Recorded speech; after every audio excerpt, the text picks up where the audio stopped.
Kenapa sniper menang? Sebab dia pandai. Sebab dia pandai. Okey. Ada lagi jawapan lain? Apa perbezaan pada senjata tu? Jarak jauh. Sniper dapat tembak lebih jauh, lebih tepat. Okey. Mencapai sasaran dengan lebih tepat. Okey, lebih cemerlang. Baik.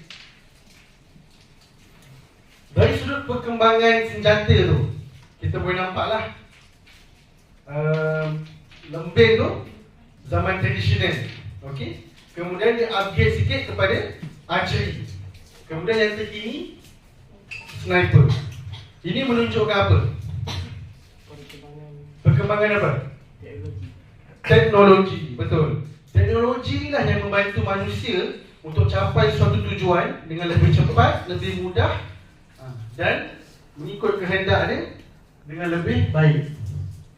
Okey. Macam tu juga cikgu bandingkan dengan TBC-IQ. Okey.